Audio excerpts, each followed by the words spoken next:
안녕하세요. 저는 문화예술 분야에서 기획자이자 디렉터 그리고 작가로 활동하고 있는 조한결이라고 합니다. 네, 안녕하세요. 저는 이번 인생교환 기업 아카이빙 프로젝트에 참여하게 된 김지훈입니다.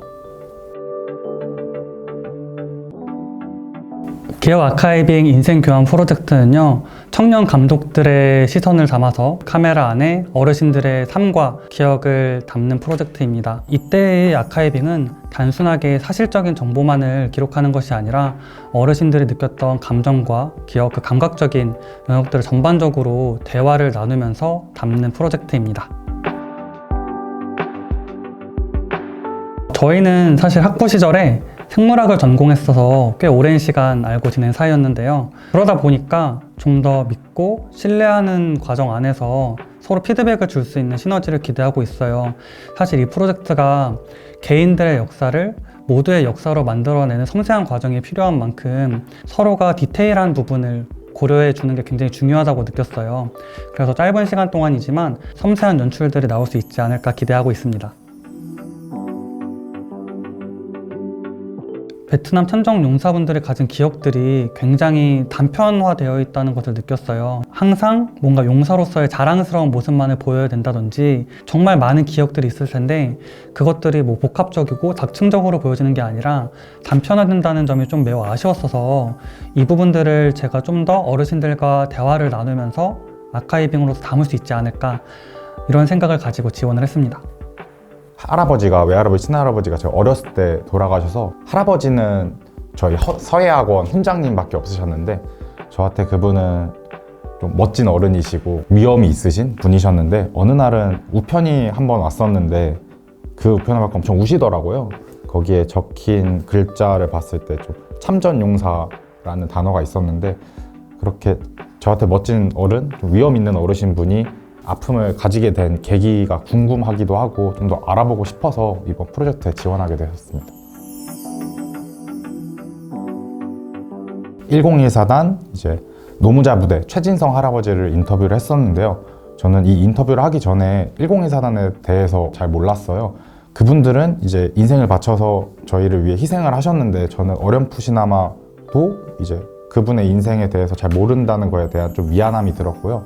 다른 저와 같은 좀 이분들에 대해서 잘 모르는 사람들한테도 이분들의 인생을 좀 알려주고 싶어서 쉽게 알 수 있는 방식으로 표현하려고 이제 기획을 했습니다. 제 경우는 창작 과정에서 어떻게 기억이라는 모호성을 띈 기억들을 구체화시킬 수 있을까가 많이 고민이 되었어요. 기억 안에서 굉장히 많은 사유들이 있었음을 저는 느껴가지고 처음 기획했던 것과는 많이 달라진 부분들이 생겼어요. 스토리텔링이라고도 할 수도 있겠고 하는 부분들이 생기는 그 편집의 과정들이 인위적이지 않으면서 솔직하게 다가갈 수 있을지가 어려운 지점이기도 했고 그것을 잘 담아내기 위한 과정들을 다시 면밀히 살펴봐야겠다 그런 영향들을 좀 받았습니다. 인상 깊었던 점이라고 해야 될지는 잘 모르겠습니다만 어르신의 눈빛이라든지 그 호흡이 떨리는 지점이 좀 많이 기억에 남았어요. 얘기해주신 한 사례로서 베트남 군인을 만났을 때 처음 든 생각이 생과 사를 오가는 과정이기 때문에 뭐 적을 쏴야겠다라든지 내가 죽겠구나 이런 생각보다는 똑같은 사람인데? 라는 생각이 먼저 드셨다는 얘기를 해주셨어요. 그 얘기를 하실 때 굉장히 눈빛도 흔들리시고 다른 부분에서 얘기할 때랑 다르게 호흡도 많이 떨리셨거든요. 진짜 인간적인 면에서 솔직한 이야기를 하는 것에 뭐 힘을 느꼈다고 해야 될지 뭐 어떻게 표현할지는 잘 모르겠습니다만 그런 부분들이 굉장히 기억에 남습니다.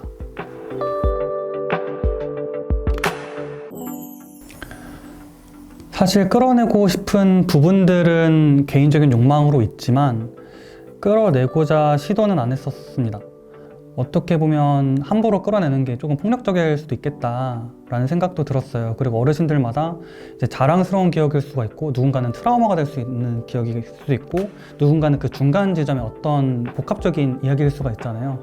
만약 끌어낼 수 있었다면 했었던 저의 욕망은 아까 앞서 얘기했던 것처럼 뭔가 생가사에서 똑같은 사람인데라고 뭔가 베트남 군인마저 인간 실존의 문제로 받아들였던 그런 성찰처럼 인간 본연에서 생각할 수 있는 그런 생각들 있잖아요. 그런 것들을 좀 더 깊이 있게 물어보고 대화를 통해서 끌어내고 싶다는 욕망은 있었습니다.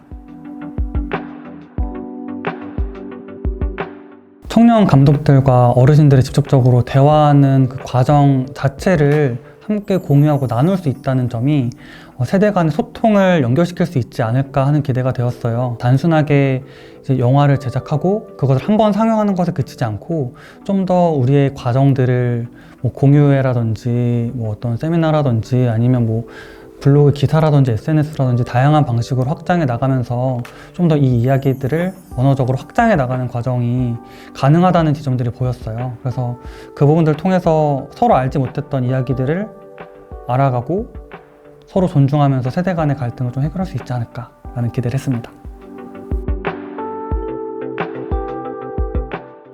저는 어르신들의 이야기가 수동적으로 이제 편집돼서 나가는 것이 아니라 자발적으로 그리고 주체적으로 이야기를 했다는 점에서 사회적으로 긍정적인 영향을 줄 수 있다고 생각을 했어요. 한국 사회에서 어르신들의 이야기들은 거의 뭐 피사체처럼 주체적으로서 발화가 많이 안 됐었는데 여기 와서 느꼈던 것들은 정말 다양한 이야기들을 어르신들께서 이야기를 나누고 계셨고 그리고 복지관 내에서도 다양한 프로그램들을 통해 뭐 예술 작업도 있고 놀이 활동도 있고 뭐 글쓰기 프로그램도 있고 다양한 프로그램들을 통해 어르신들이 이야기하는 것을 느꼈어요. 그 부분들이 다양한 프로젝트로 더 확장돼서 주체적으로서 노인들이 이야기하는 모습들이 더 많이 그려질 수 있는 그 확장성을 지녔다는 장점들을 좀 느꼈습니다.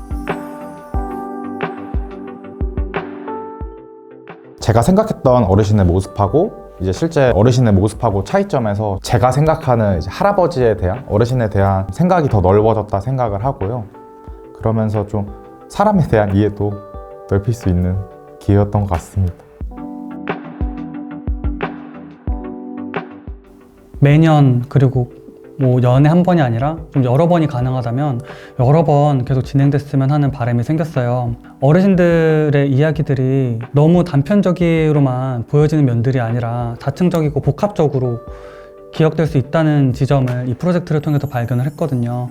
그래서 참전용사 이야기는 사실 객관적으로만 봤을 때는 굉장히 무겁게 다가갈 수 있잖아요.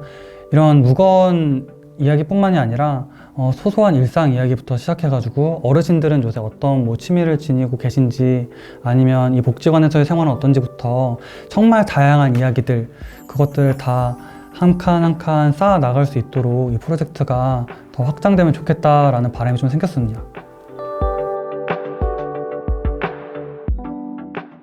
인생교환 기억 아카이빙 프로젝트는 2024년 5월 제16회 서울국제노인영화제에서 상영되는데요. 저희뿐만 아니라 인터뷰에 함께 하시지 못했던 다른 감독님들의 작품들도 함께 상영되고 또 GV에도 함께 되니까 많이 기대해 주시기 바랍니다.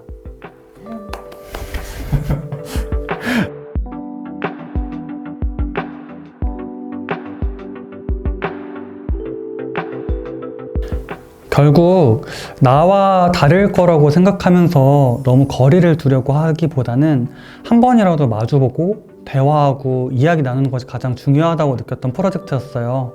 그래서 저를 포함한 많은 청년분들에게 전하고 싶은 말은 요새 정말 살기 힘들고 다른 사람들한테 관심을 주거나 함께 연대하거나 하는 것들이 힘든 사회인 것은 맞지만 그럼에도 불구하고 한 번은 마주보고 대화하는 시간을 함께 가졌으면 좋겠다라는 말을 전하고 싶습니다.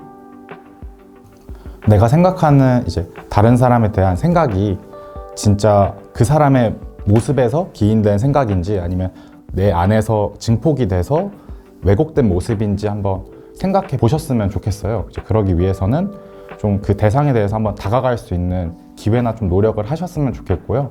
이제 직접 만나다 보면은 이게 굳이 미워해야 될 것인가? 지금 내가 생각했던 모습과 이 대상이 다르네 라는 걸 좀 경험하실 수도 있으실 것 같아요. 좀 대상에 다가가다 보면은 다양한 사람들을 이해할 수 있는 기회나 경험이 될 거라고 생각을 합니다. 그래서 다가갔으면 좋겠습니다.